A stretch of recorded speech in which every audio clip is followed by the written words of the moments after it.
네, 법률 인공지능 얘기 더 해보겠습니다. 이슈플러스 장한지 기자 나와 있습니다. 네, 장 기자, 경진대회가 끝나고 별도의 법률 인공지능 컨퍼런스가 열렸다고 하는데 먼저 가장 궁금한 게 이번 알파로 경진대회에 사용된 이 법률 인공지능, 이게 어떤 종류입니까?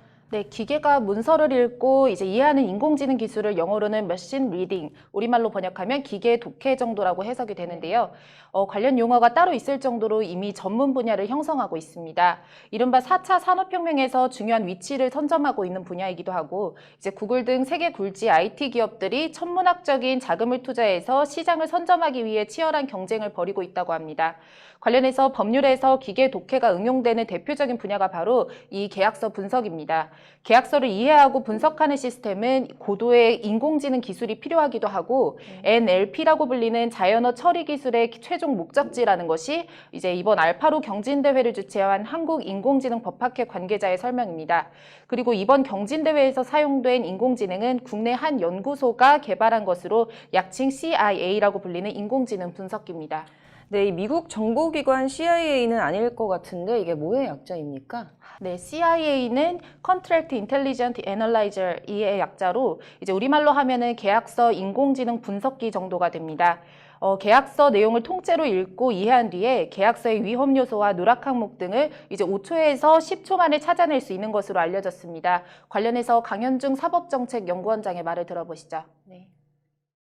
법률 업무의 전산화는 그전에는 상상할 수 없었던 방대한 법률 정보의 축적을 가능하게 했고, 축적된 법률 정보는 인공지능에 의한 활용의 문을 열었습니다. 이미 전산화되어 축적되어 있는 많은 법률 문서와 법률 정보들이 인공지능에 의해 활용된다면 법조인의 업무에도 큰 변화가 올 것입니다. 네, 이게 법조인 업무에 큰 변화가 올 것이라고 하는데 구체적으로 어떤 분야에서 쓰일 수가 있습니까? 네, 현 시점에서 법률 인공지능은 거래와 소송, 규제 이 크게 세 가지 분야에서 활용이 될 수 있습니다. 먼저 거래 분야에서 인공지능은 어제 열린 경진대회와 같은 이제 계약서 검토에 활용될 수가 있습니다. 근로계약서와 비밀유지 계약서 등 계약서를 분석하고 이제 계약서의 문제점, 법적 근거 그리고 대안 등을 제시하는 역할을 하는데 사용될 수 있습니다. 소송에서는 먼저 저희 법률방송에서도 많이 다뤘던 디스커버리 역할을 할 수 있습니다. 소송을 수행하는 데 있어서 빅데이터로부터 통계 정보 등 변호사들의 의사결정에 이제 유용한 정보를 추출할 수 있습니다. 또한 입력된 판결문 등을 근거로 이제 판결 예측도 가능합니다. 실제 한 캐나다 업체가 개발한 인공지능 서비스는 노무 제공자가 다른 사람이나 회사를 위해서 일을 해도 됩니까? 라는 질문을 입력을 하니까 이제 된다라고 답한 관련 판결 324건, 안 된다라고 답한 관련 판결 177건을 바로 찾아낸 사례가 이제 컨퍼런스에서 제시됐습니다. 주어진 사건에서 각 쟁점이 인정된 확률을 이제 인공지능을 통해서 판결을 예측해 볼 수 있게 되는 겁니다. 관련해서 김혜영 의원의 말을 들어보시죠. 중국에서는 시진핑이 AI 굴기를 선언했습니다. 그리고 하이난 법원에서 AI가 도입되어서 역할을 하고 있습니다. 미국에서도 재범 가능성을 판단할 때 AI 기술을 도입하고 있습니다. 이렇게 전 세계가 AI 기술에 열을 올리고 있는데요.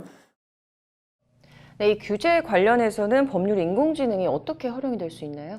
네, 레그테크라고 하는데요. 규제 레귤레이션과 기술 테크놀로지 합성어입니다. IT 기술을 활용해서 이제 법적인 이슈나 각종 규제 관련 업무를 자동화, 효율화하는 건데요.